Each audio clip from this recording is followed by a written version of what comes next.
Hi, I'm Cenk from Elektron Music Machines, and today we're going to make this pattern on the analog keys.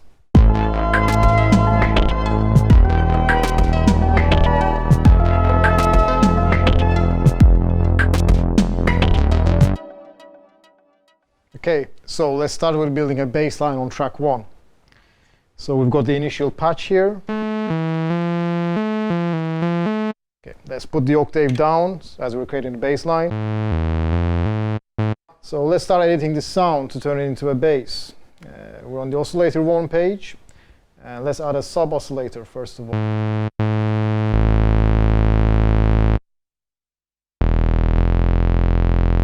So let's go to the second oscillator and feed that in.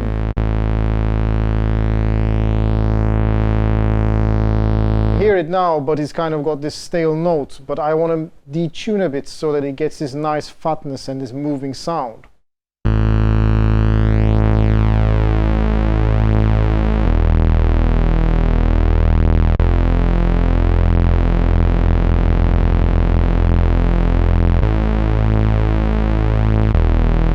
That's nice. Let's change the waveform for the second oscillator. Set it for triangle and change the pulse width a bit.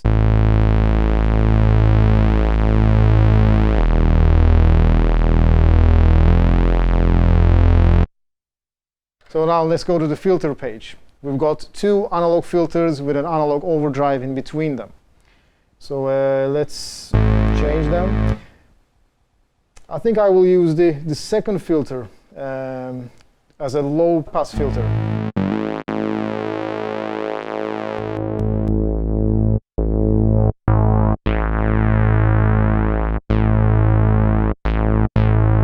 And I've added a bit of envelope depth as well.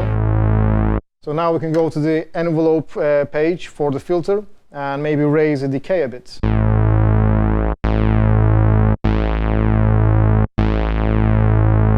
Go back to the filter and drop the frequency of the second filter down a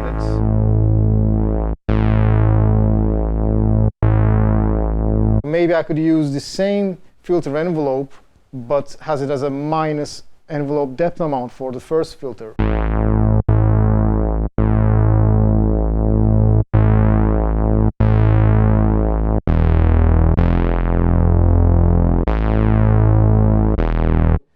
But still the note is too static for my ears. I want to give a little bit of vibrato maybe or something, but the second page of the oscillator 2 has got more options where there's a really nice vibrato function. So I will add that to the sound.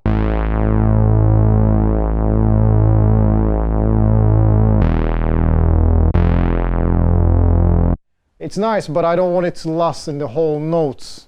So we have this really nice fade feature for the vibrato, and as you can see on the screen, it shows how the fade function will work. You can either fade it in like this or fade it out quickly like this.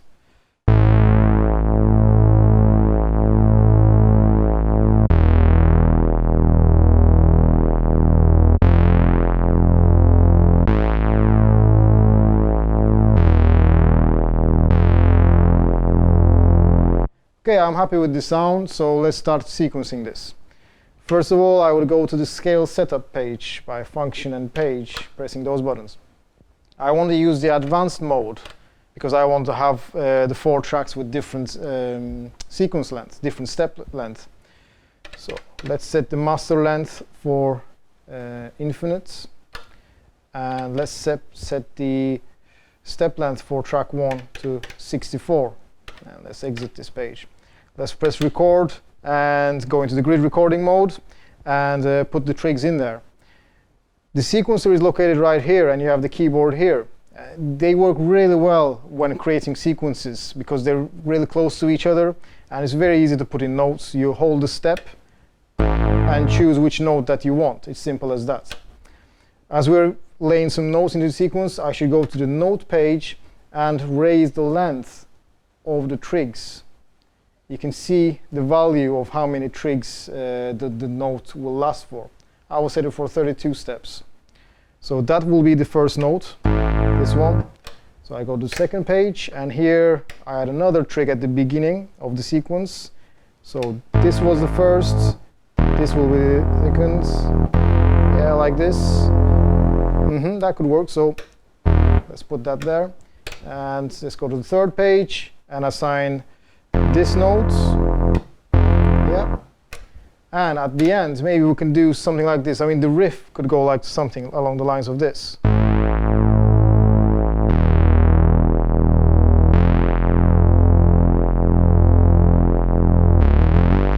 Yeah, we could do that. So I need to put that into the sequencer. So I would, this is the last 4 steps of the sequencer. So that's the first, second, third, fourth, there. And I would also like to drop the vibrato just a bit. And now we can hear the sequence.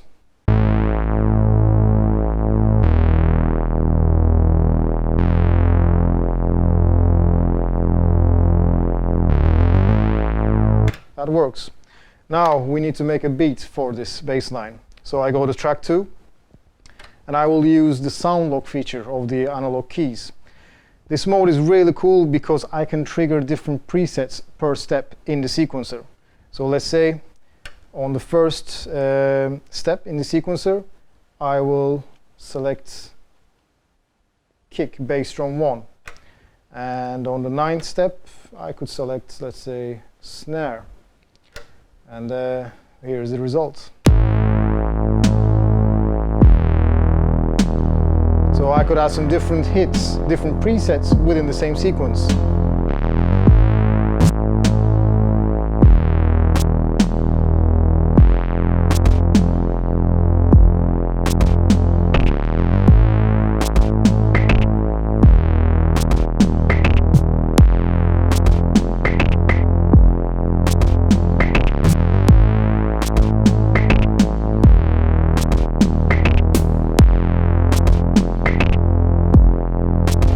And with the parameter locks, I can design these sounds further.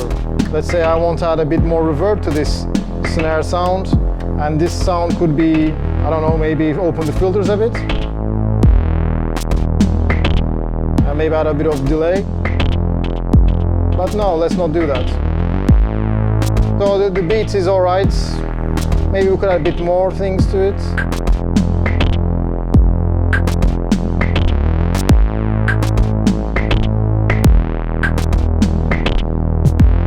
Yeah, that's all right for now. Now let's go to the third track, and let's add a pad sound to this. The analog keys can be a 4-voice analog synthesizer, but in this mode I'm using as a 4-track monophonic way.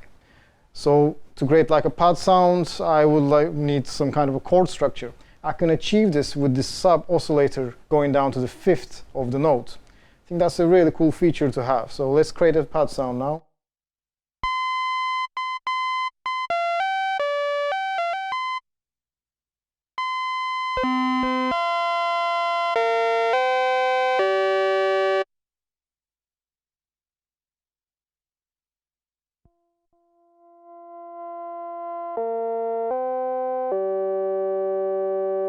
Let's feed in the second oscillator and set the tuning of this to 1 octave higher.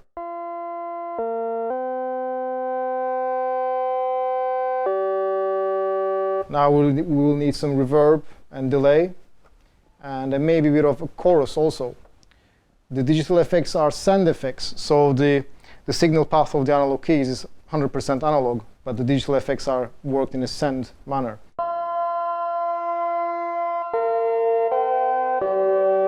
So let's add a bit of attack to this as well, and open the filter a bit.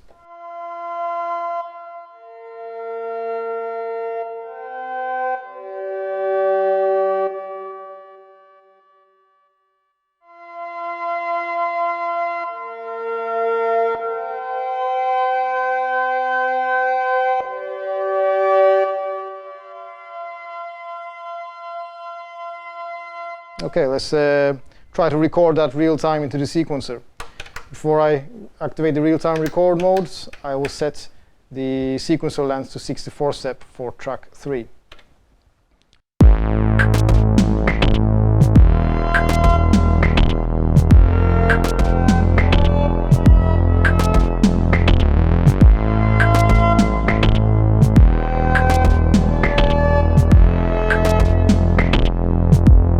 Let's put a bit of release on the sound.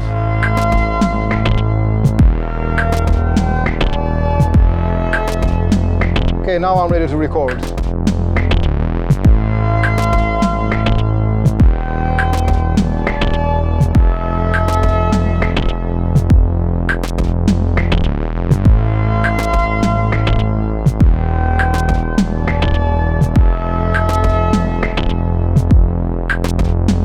Okay, that's good. Let's go to the track 4 and make use of the arpeggiator. Each track has got their own arpeggiators, and also the effects and the CV track has got their arpeggiators also. You can even have a different sequence for each of the arpeggiators. It can get pretty crazy and complex. Here you can tune your own arpeggiator settings via the sequencer and the encoders, like this. But now I want to keep it simple. I just want to shorten the length and maybe put a mute in the sequencer of the arpeggiator, like that. So something like this. Yep. Okay, let's start finding a sound for this. The analog keys can hold up to 4,000 presets. So that's a lot of presets to, save and distribute and share with your friends. But let's pick a sound for this. I think I've got a good one here for this. So I select this sound.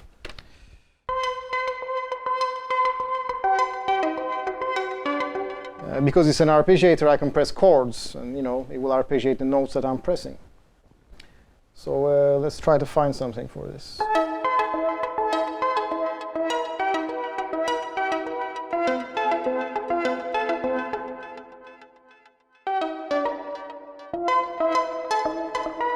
I think this will work. Let's try to add it into the sequence. Of course, we should set the sequencer length up to 64 steps before we go into record this.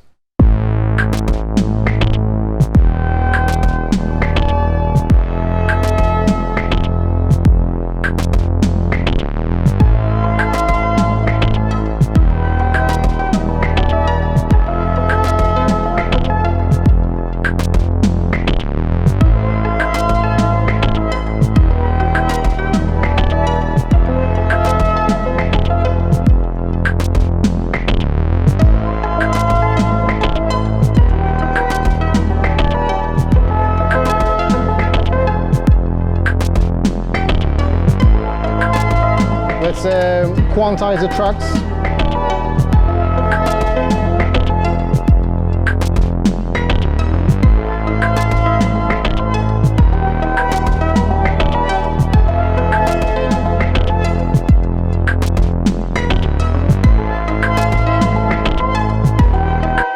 Now I want to assign an LFO to the bass track, something that will be in sync with the tempo and modulate the filter to give it a bit more feel with the rhythm. So I will mute the 2 other tracks.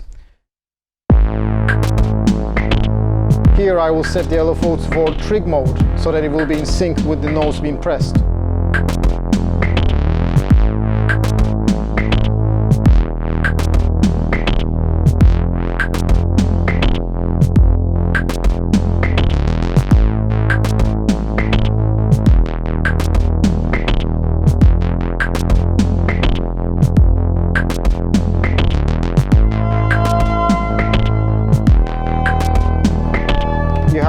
A mixer mode under the performance page where you can mix your tracks a lot easier and you can see them on the screen.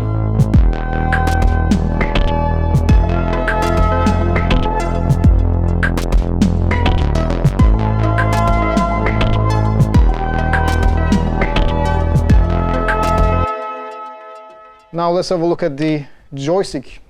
Let's assign a joystick to the bass track. So we would go into the sound menu and scroll down to the sound settings, and here we have a lot of options, even for the aftertouch and the velocity. Each of these destinations can be assigned with 5 parameters with plus or minus values, so that can be pretty complex. Let's go to the pitch band and let's assign the pitch change as an octave. And let's go to the modulation wheel, and what shall we do here? Let's say we could open the filter a bit.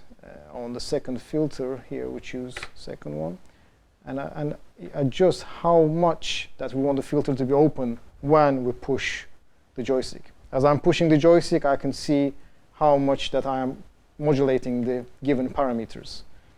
And I want it to be open more. Let's see. I want to add a bit of vibrato also, depth. And then, let's see, the vibrato speed, let's find that one. Here we go.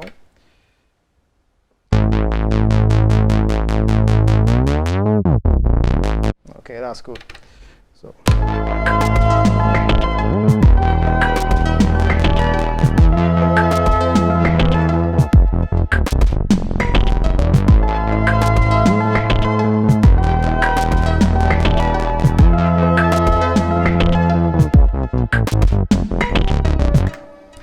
Now, let's have a look at the performance page. Let's assign some performance changes to the bass track. Let's start editing knob A. On the performance page, each encoders act like a macro MIDI controller. So you can assign 5 parameters with plus or minus values, and basically you can do all your performance changes within one page, so you don't have to go to different pages. It's a very handy tool. When you're on that page, the trick becomes the mute for the tracks. So let's see what we can do. Let's say that we'll change the pitch, for example, to 2 octaves higher. And also at the same time, I want to have more reverb and delay. And we set them up like this, delay. So we can hear the result now. Let's see. And I can try out this setting with the level knob while I'm on this screen. So we would need more reverb and delay. Open the filters up also. We choose frequency 1 and 2.